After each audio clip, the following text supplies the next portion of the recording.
Hello everyone. Assalamualaikum warahmatullahi wabarakatuh. Okay, today we are going to discuss about transformational generative grammar.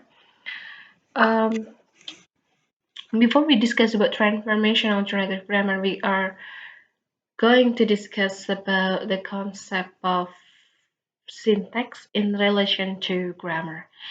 So basically, syntax studies the combination of words, including word structure and sentence structure, while grammar studies the whole study of a language.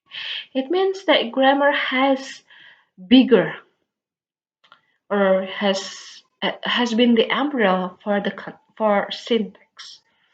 When we talk about like grammar, we talk about like the types of it. We have a lot of types. The prominent type of grammar from traditional, prescriptive, descriptive, sentence imperative grammar, sentence reducing, reference, constructive, theoretical, structural, phrase structure, generative, transformational, stratificational, communicative grammar. But for today, we are going to discuss only two concepts, generative and transformational grammar. Okay, the first one, okay, Uh, actually, the term generative grammar was coined by Noam Chomsky.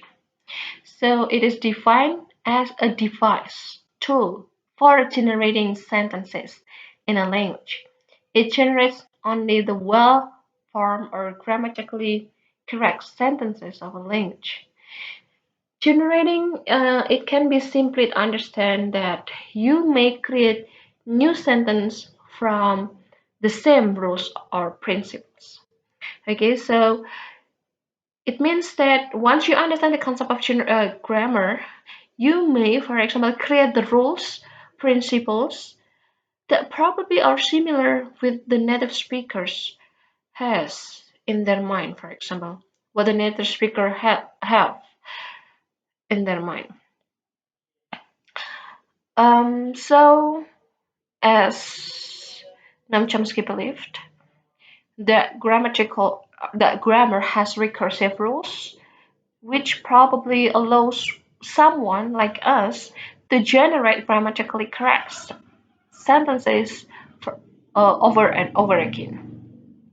So here the example generating. So you understand the rule, you understand the principle of one sentence, and then you are going to extend, for example, or delete, for example, without, for example, changing the essence of it.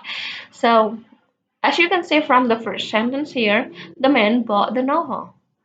And in this case, I would like to, for example, adding something. Okay, I would like to add like this standing on the corner. I give the specific information here. The man who is standing on the corner bought the novel. It has the same meaning, but as you can see, I understand the rules of the first sentence and I add more. Okay, and then sentence number three. The man who is standing bought the alchemist novel that I wanted to have. Probably all the men's only, for example, only one single man standing, for example. I didn't. In this case, I don't change the meaning. I try to clarify what kind of novel, the title of it, and then why you. So what happened with the novel? Oh, because I wanted to have for long, for example. Okay.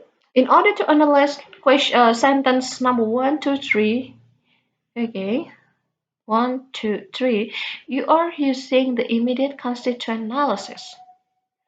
Probably the simplest way is that once you analyze sentence number one using immediate constituent analysis, the tree diagram, it won't be difficult because the principle is easy that a sentence should have a subject and predicative.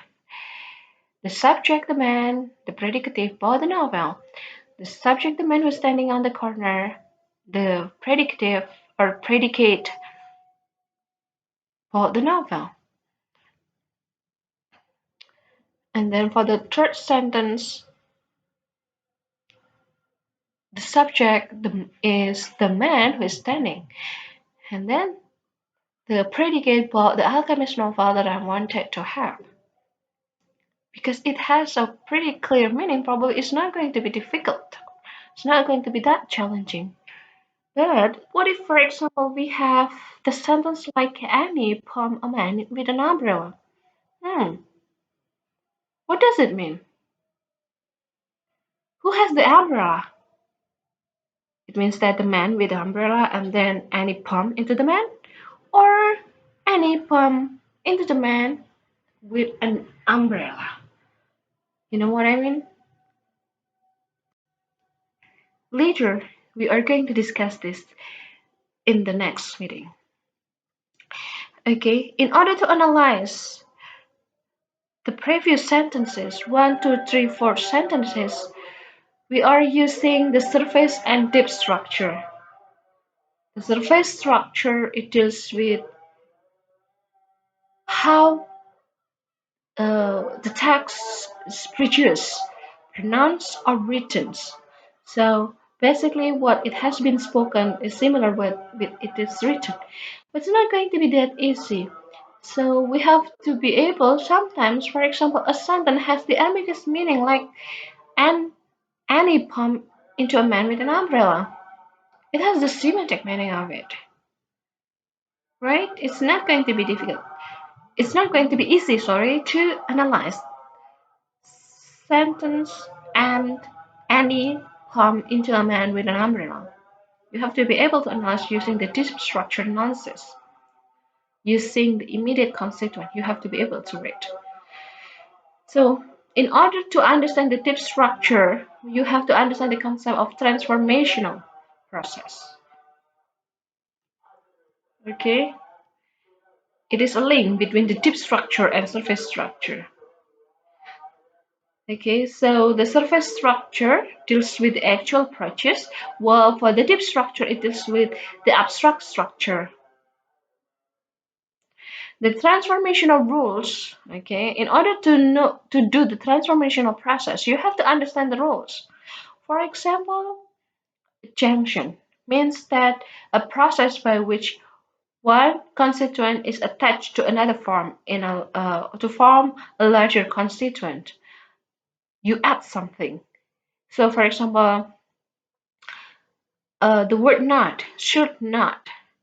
Okay, you may add the word not to form the negative auxiliaries in the word or in the auxiliary should. So, not will go along with should instead of go or he. So if we have the sentence, the positive sentence, he should go, and then I would like to make it into negative, it means that I add something. Once I add something, the transformational rules, it is called as adjunctions. I would like to add not after the auxiliary should, right? You are not going, so it means that the sentence will be he should not go. If, for example, I add not after he not should go. It's not the transformational rules. You have to understand in order to do the generative and transformational, you have to create a well formed sentence. Okay? Or another transformational rules you have to understand. We have the word substitutions. Substitutions is a technique used to determine an expression which can be substituted using another expression in phrases or sentences like in which it occurs by another expression. For example, John speaks clearer than you. John speaks more clearly.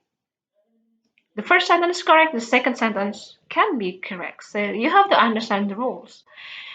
And then, for example, another rules that you have to have in your mind, it deals with deletion. For example, we have the sentence, the first sentence, Anne can play the violin, and that cat can play the violin too.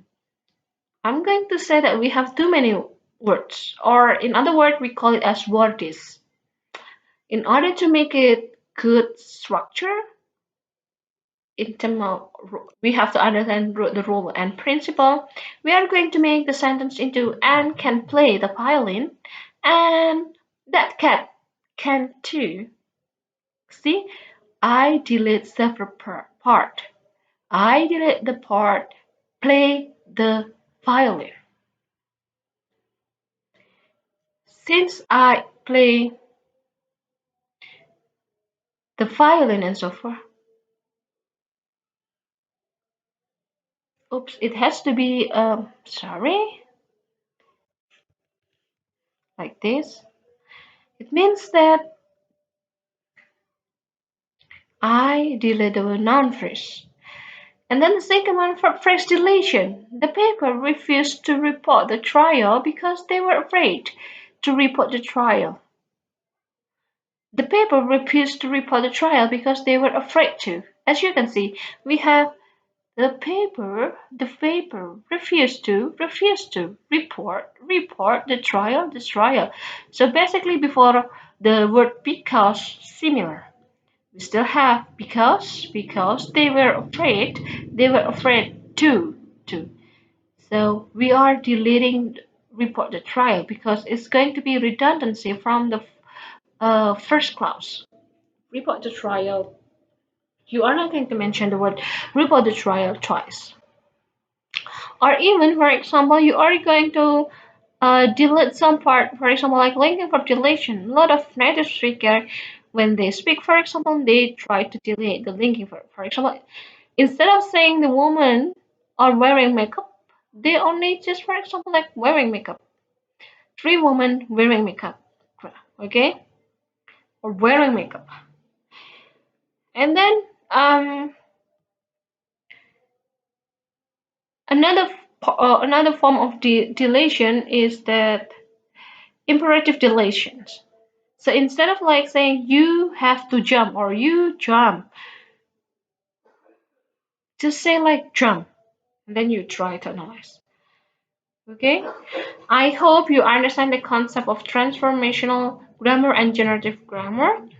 It's not going to be that difficult. Something that you have to keep in your mind is that it deals with the immediate constituent analysis. Okay, once you understand the concept or the principle or the roles that we have, we are going to be able to analyze the deep structure. The deep structure usually, for example, for defining this sentence. What if the sentence probably it is logical, but how do I analyze the words, for example, or the sentences? So we are using the deep structure, but you have to understand the transformational process. This one, the process of adjunction, substitution, and deletions. What kind of the process are they, for example? Thank you. Wassalamualaikum warahmatullahi wabarakatuh.